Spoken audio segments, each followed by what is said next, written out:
What is up, YouTube? Jake Blaine here with Apocalypse Movies, and I am joined today by Brian Adelacino, and we're here to do a unfortunate spoiler review for Pacific Rim Uprising, the latest blockbuster to be released here in 2018. This is a sequel that has been 6 years in the making. First directed by Guillermo del Toro, starring Charlie Hunnam, Idris Elba, a couple other names in there as well. The robot monster mashup movie, basically Rock'em Sock'em Robots versus Godzilla in a way. And yeah, it took 6 years to make a sequel. The sequel stars John Boyega, Scott Eastwood, and a number of other small, young actors that we don't know yet who may jump on the scene or may not. Yeah, we checked this movie out last night, opening night. We're like, okay, this is Pacific Rim. We're expecting good things from this movie. It's a big blockbuster. I don't think I was, but we always hold out hope. Yeah. And, you know, and of course, when we go into these type of movies, we're not expecting it to be fantastic like a Marvel movie or an Oscar movie. Like, it's a robot versus monster blockbuster. Like, we're expecting what we're expecting. Even with that, the movie still is crap. Like, it is so bad, and it's so unfortunate because I have so much love for the first one. It sucks, man. It's really bad, and it's just like, so let's get into it just a little bit here, and we're gonna kind of do the normal thing we do here. We're gonna start with the characters, and I guess you can kind of throw performances in there as well. But John Boyega is leading this movie. Obviously, he plays Finn for Star Wars. He's popped up on the scene ever since The Force Awakens. He's very much a mainstream guy now. He's very charismatic. He's very good at what he does. Even with him in this movie, he can't do anything with it at all. Is this his first, like, solo? Well, not solo, but outside of Star Wars, yeah. It's might need to be his last. You really think he was that bad? I don't know if it was that bad. Maybe it was just the movie, but he was mediocre at best.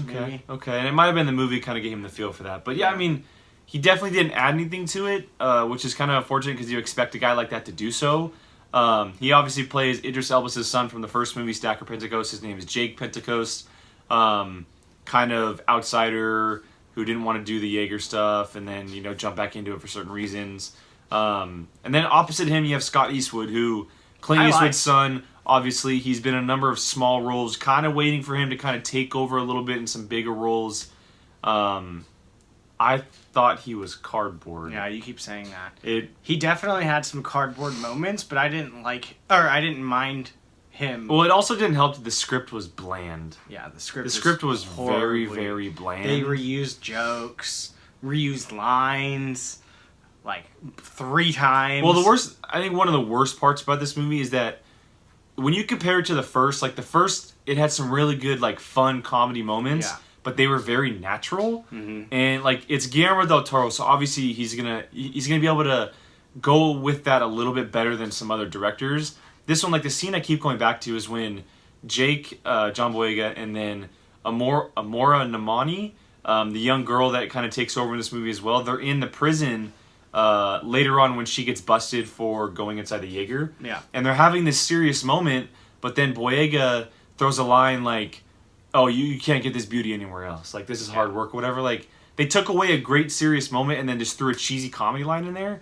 And that was throughout the entire movie. Yeah, it was definitely forced comedy at its worst. Yeah, it was unfortunate. It was super unfortunate. So, story-wise, I think that this is probably the biggest negative for me. I understood where they were going in the beginning of the movie, but as it started to kind of unfold, it just became super cheesy and boring and, like, too risky to the point where it was just stupid, really, especially with the villain. Spoiler, Charlie Day from the first movie, Newt, who got the guy with all the tattoos that love the Jaegers, he's been taken over by the Jaeger creators, and I forget what they call them, but he's been taken over, mind control, he's kind of been poisoned by him. He's the villain in the movie. Well, isn't it more a kaiju's brain that takes him over? I think so, but I think they're kind of like almost infecting him. Like, yeah. I wouldn't say it's the people that let the kaijus in, like those like weird little alien things. I think it's just the brain that he found in the first one that he's been syncing with, and then either way he's either way it was kind of stupid. He's mind control and he becomes the villain. He's behind this rogue Jaeger who's ultimately like a Jaeger kaiju hybrid, and then you have the drones Obsidian with the something. yeah, it's Obsidian Fury, Yeah. and then you have the I thought that one looked pretty dope. Though. yeah, well the Jaeger itself was Yeah. badass, but the drones then taken over by the kaiju hybrids, and then you have the doing the breach again, and the giant kaiju Mighty Morphin Power Ranger thing comes up, and it's just like it's all over the place. And at the heart of it is supposed to be like this really cool idea of robots versus monsters and action and like these cool technologies where they're saving the world, and it wasn't exciting.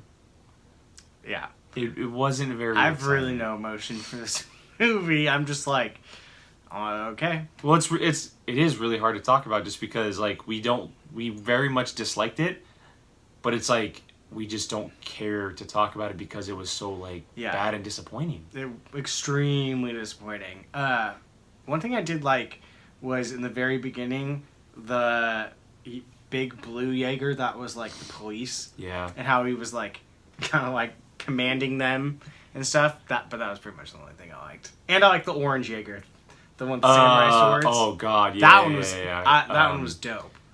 Something Athena. I don't something even know. Athena. I couldn't care less. One thing that I say that I liked probably the most out of it was the girl who played Amora Namani. Oh, you liked her? I thought I'm she the was pretty opposite. good. I liked her character. Like I understand that, you know, one of the worst parts about this movie is they tried to go so young. Like they have these Jaeger pilots in training take over these historic Jaegers. Like they're teenagers taking over these historic Jaegers and piloting them into battle against the biggest kaiju possible. Yeah. Like it's literally 2 Category 4s and a Category 5 where they combine into one giant Mighty Morphin Power Ranger kaiju. Sorry, excuse me. And they have these teenagers fighting them, and it just... And they kill the one. They do kill the one. They kill a teenager. You see his hand. Yeah, and That that's gruesome. kind of what, like... I understand what they were going for as far as like a new generation. They even explain that the neural handshake that happens with the Jaegers, it's stronger when you're younger because you create stronger bonds. But that doesn't fit with them fighting a kaiju. It's literally their first ever battle experience. Yeah. Ever. And it's like the biggest one in history. It was hard to watch at times. So I honestly at one point thought all of the Jaegers were gonna To one pull giant it, robot? and it was just gonna be a straight like Power Ranger type. That would have been so bad. It would have been pretty. When we did our trailer reaction, when the first trailer came out, you know, months and months ago, I said that it looked too vibrant, it looked too colorful, and it basically looked like a glorified Target ad. This movie only enhances that because it's literally following teenagers like they're in a Target ad. Yeah. Fighting in robots, fighting a monster, they have these cheesy one-liners and everything. It's just super unfortunate. And, you know, a lot of the time you get a movie where you don't like it, especially a big blockbuster, but you're okay with the action. Yeah. The action wasn't good in this movie, to me personally, because when you see, like, when you go back to the original Pacific Rim, I always go back to that fight in the city of Tokyo when he's carrying the giant ship, Yeah. Gypsy Danger, and they, like, smack around, they have the freeze, and they're fighting back and forth, and he's always winning and throwing punches and stuff. Yeah. These Jaegers would throw one punch and then get thrown to the ground every single time. I will say I did like the fights between Obsidian Fury. The one in the snow? Yeah. The one in the snow was good. And the way it kind of ended where he ripped his heart out, basically, was pretty cool. I liked that one. And then the very, like, when he went into Sydney. I didn't mind that one too much. The snow one was obviously... The very first one we saw. Yeah. The very first one? The very first time he showed up. I like how he kind of like came out of the water, like, oh shit, there's kaiju. And then it's like, oh wait, no, that's not. But other than those two, they were all memorable. Forgettable. Nothing's memorable. The kaijus just kicked the shit out of them every single time. It's so unfortunate, And man. the ending of how they actually kill the final kaiju. Well, I think it would have paid off if we had seen them actually win a fight before that. It was almost like they were giving up and being like, okay, we have to eject, and this is the last thing we have, but we haven't won a fight, and this is the only thing we have possible. Like, they didn't land a solid punch. No. Gypsy Avenger, as they call him now, which Gypsy Danger is by far the best. Like, Yeah. Gypsy Avenger, he landed a punch, but it energized the kaiju to where it backfired to him. Like, what the hell? They were They were almost pointless. To the point where they literally had to just tie them to a giant rocket to beat them. It's unfortunate because I would have loved to have seen this movie do so well with people like John Boyega and Scott Eastwood kind of partnering it through this movie and then into a possible third movie. And then they had that tag at the end where they dropped a threequel so hard with them going to the kaiju and destroying it all and everything like that. We're going to take it to them. That's never going to happen because this movie, it's going to make money, but I think that people are going to be so upset with it and not like it so much that we're just not going to make one. And the first one took 6 years to make a sequel. There's no way they'll greenlight this one that quick. You keep saying that, but I think they're gonna force a third one. Dude. Just force feed a third one down us, and obviously it's not gonna do. Well, then they better like a Transformers. Then they better get Guillermo del Toro back to direct. There's no way. And they better bring Charlie Hunnam back to save the day. They mentioned him zero. Yeah, which is the stupidest thing they could have done. Not a picture. Stupidest not a video. Not even on the wall, like the memorial They wall. showed Idris Elba, Yeah. his daughter, Nothing. some of the other pilots. He didn't even exist in this movie. Stupidest thing they could have done. Yeah. Anyway, that is our review of Are we gonna even rate Pacific Rim Uprising. Yeah, we'll drop some numbers on here. What do you have for out of 10? I'm being nice and generous and giving it a 5. 5. Okay. I started when I left the theater. I want to say I was at a 6.5. The more I kept thinking about it, I'm just like, God, this movie's bad. It just keeps dropping.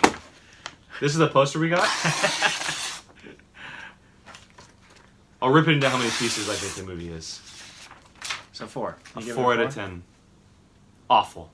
Fair enough. So, and that's just complete and utter disappointment for me. Huh? All right, well, that is Brian. He gives it a 5 out of 10. I'm Jake. That's a 4 out of 10. This is our review, spoiler review of Pacific Rim Uprising. Hopefully you didn't watch it before watching the movie because we spoiled everything for you. Check us out on apocalypsemovies.com, this YouTube channel, everything we got going on here. We really, really appreciate the support. Hit that subscribe button here in just a few seconds. Thank you for joining us today. Until next time, see you later.